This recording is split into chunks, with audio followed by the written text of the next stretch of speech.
Buenos días, profesora. Buenos días, compañeros. El día de hoy voy a presentarles mi trabajo de investigación. Enfermos de justicia en los rendidos sobre el don de perdonar. El tema que abordará mi tema de investigación es el siguiente: la reformulación del concepto de víctima y la relación del discurso del poder entre culpa y estigma. Mi hipótesis es que la memoria colectiva se ve afectada por discursos oficiales que pueden ejercer poder en más de un individuo, como lo demuestra Agüero en su libro Los rendidos sobre el don de perdonar. Contará con una introducción, un capítulo 1, un capítulo 2, conclusiones y bibliografía. En el capítulo 1, titulado Reformulando a la víctima, analizaré la reformulación del concepto de víctima. Para ello, utilizaré los conceptos sobre los discursos en torno a la violencia política, más la definición de víctima según el discurso oficial. Quiere decir que voy a centrarme en lo que a través del discurso se ha dicho sobre los actores de la violencia política, tanto de la víctima como de Centro Luminoso o las organizaciones subversivas, y cómo éstas han llegado a recrear un constructo social sobre ambos. Además, utilizaré el siguiente pasaje, que es de Marín 2013, en la página 19. Al ser parte del sacrificio, pareciera que la víctima estuvo siempre condenada a hacerlo. En ese sentido, la víctima se convierte en más que un simple individuo profano para pasar a ser sagrado. En resumen, Marín nos quiere decir que la víctima moderna, en, simbolizada en la modernidad, solo se basa o la representa como una persona que vio una cruda violencia o una cruda realidad, más no la toma ya con ese carácter sagrado que antes había. Entonces, en el subcapítulo 1.1 analizaré el concepto de víctima según el discurso oficial. Para ello, utilizaré la cita de Agüero, que es la siguiente: que la víctima haya sido por décadas el centro del discurso respecto a la guerra no ha sido gratuito ni ha sido un error, pero hoy esa urgencia ha cedido. No es que las demandas de verdad, justicia y reparación hayan sido atendidas, es que la necesidad de comprender la guerra se hace poderosa, pide su lugar. Los pueblos y los barrios están poblados de recuerdos y estos nos hablan de experiencias complejas, que no se dejan encasillar en las categorías de víctima y perpetrador. Entonces, Agüero nos quiere decir que la víctima se enmarca en el acto de violación de sus derechos y no es recordada más por ello. Es decir, se ha centrado el discurso respecto de la guerra.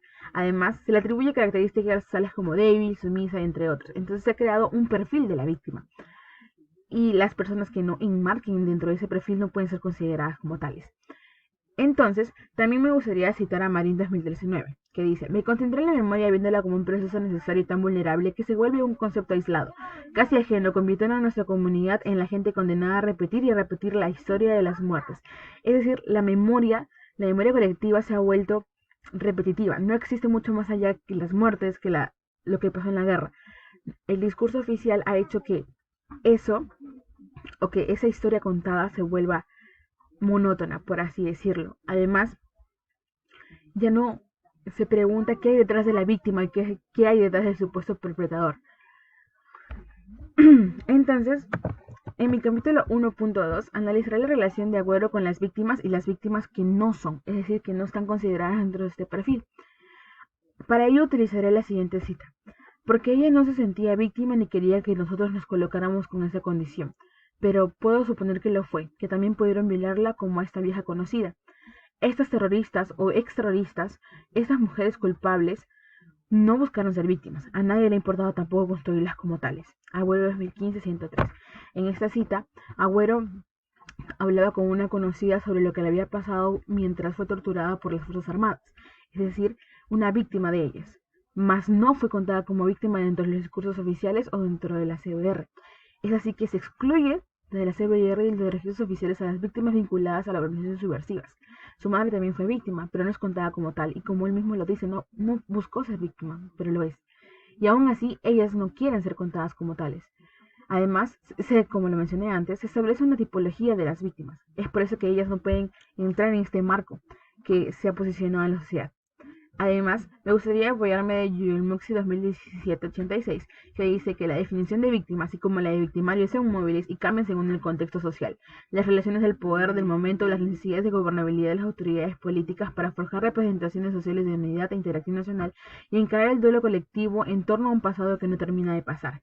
Es decir, la definición que nosotros tenemos de víctima, así como la de victimario, han dependido mucho de cómo nosotros hemos construido esta memoria, de cómo las posiciones de poder que en ese momento estaban, las construyeron también.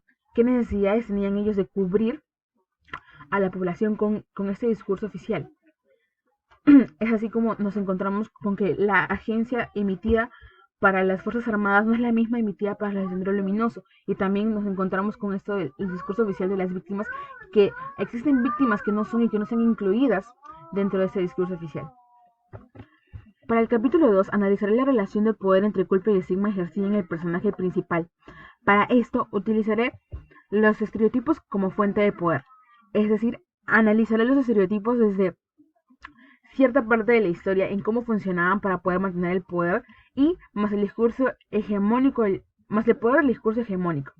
Para ello me apoyaré en la siguiente cita de Foucault. Esta forma de poder se ejerce sobre la vida cotidiana inmediata, que clasifica a los individuos en categorías, los asigna por su propia individualidad, los ata a su propia identidad, les impone una ley de verdad que deben reconocer y que los otros deben reconocer en ellos. Es una forma de poder que transforma a los individuos en sujetos. Es decir, que esta forma de poder, el discurso hegemónico, los clasifica, clasifica a las personas, clasifica a los individuos y los convierte en sujetos. Y es una clasificación que nosotros debemos aceptar y que ellos también deben aceptar. Es decir, se construye la identidad a base de esto. Y gracias a ello también se generan estereotipos que los tomamos como verdaderos y como oficiales en nuestra sociedad. Es por ello que en su capítulo 2.1 analizará el poder del estigma y su herencia a través del tiempo. Para ello utilizaré la cita de Agüero, en 2015-40. A mí no me habían visto nunca, pero me habían construido desde su memoria de mi madre como un nexo de ella, proyectando como una fuente de resentimiento, un senderista biológico, esencial, contagioso. Ellos creían eso, y en su miedo y las ganas de protegerla no importaba detenerse y pensar qué cosas pueden vivir los demás. ¿Qué podría haber vivido mi familia o yo? Que tal vez no era un hombre bomba listo para aniquilar el mundo por revancha. Esta cita me ayuda a reflejar cómo los estigmas que tenían sobre Agüero por su madre ex militante hacía que las personas, o en especial este caso, la chica con la que salía, se alejara de él, porque los padres habían visto, lo habían construido desde su memoria por su mamá. Entonces aquí también se ve un ejemplo de cómo la sociedad lo estereotipó a él en su momento. Además, los estereotipos se crearon históricamente para marcar diferencias entre las castas sociales y así mantener el poder en la élite. Es decir, esto no viene por la guerra, sino viene desde hace mucho tiempo y es un método que se está utilizando. Sin embargo, en la guerra, en la violencia política, se intensificó mucho más y se crearon nuevos estereotipos acerca de Sendero Luminoso y de sus familiares o allegados.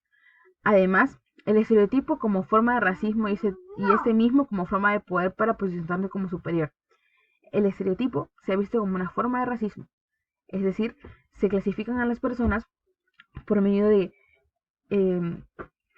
de características físicas y las relacionan con el discurso hegemónico. Es así que en su capítulo 2.2 analizará la relación del discurso del poder en relación al concepto de culpa y estigma y cómo Agüero intenta superar estos. Para ello, me concentraré en la siguiente cita. Escribí una vez, los hijos no pueden heredar la culpa de los padres, no es justo, pero si la heredan, la culpa es compleja, tienen formas, y se opta porque las comunidades necesitan culpables. Las acciones de mis padres generaron un conjunto de reacciones en cadena que aún se prolongan. Es decir, Agüero dice que la culpa no se hereda, sin embargo, él sí la siente así, porque las acciones de sus padres tienen repercusiones aún a lo largo de su vida. Entonces, ¿cómo él intenta superar esto? En la cita de Vivanco 2019-272 podemos apreciar una entrevista que él tuvo con ella y ella le preguntó sobre los rendidos, qué es lo que él quería transmitir. Y esa fue su respuesta.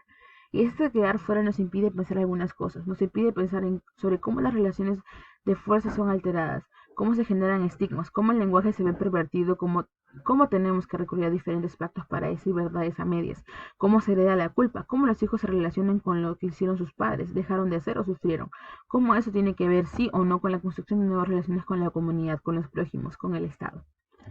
Entonces, con esto se puede demostrar que existe un poder en el estigma que hace que Agüero se sienta culpable. Es decir, lo encasillan dentro de lo que sus padres hicieron.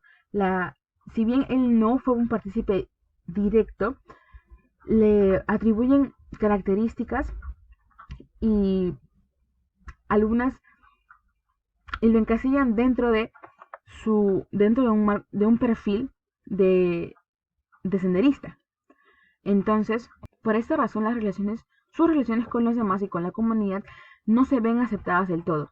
Al decir que dice verdades a medias es porque en realidad él no se llega a mostrar eh, totalmente como verdaderamente es.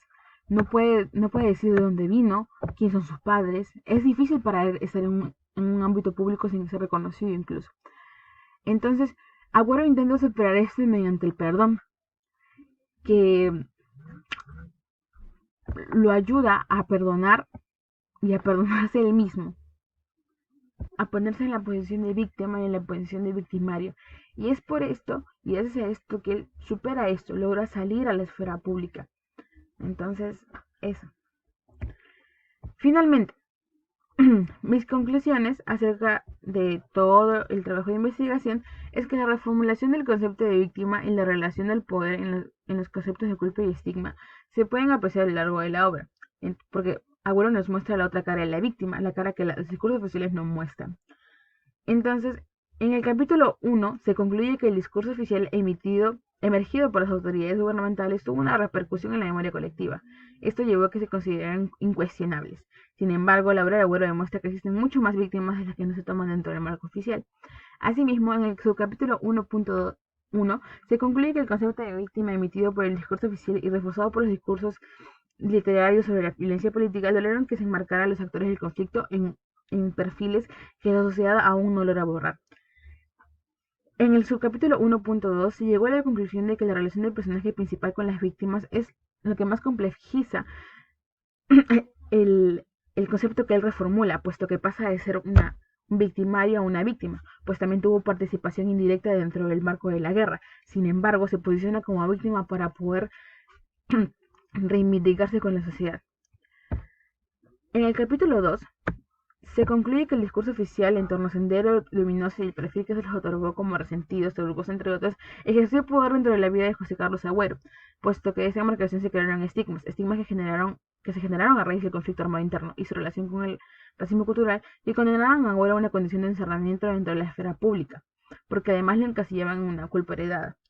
En el capítulo 2.1 se concluye que así como en tiempos de la oligarquía se utilizó los estigmas y estereotipos para poder seguir ejerciendo poder sobre las clases bajas y medias, se adoptó a nuevas formas de poder.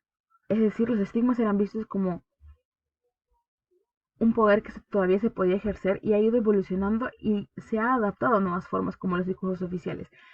Entonces, en el capítulo 2.2 se concluye que el discurso del poder en Agüero tuvo una monopolización que se canalizó a través del estigma que se le otorgaba por ser hijo de ex militantes de Sendero Luminoso. Ello marcó un hito importante a lo largo de su vida, puesto que su desenvolvimiento en esta dependía mucho de cómo se construyeran su identidad dentro del espacio público. Eso es todo. Gracias. Esta es mi bibliografía.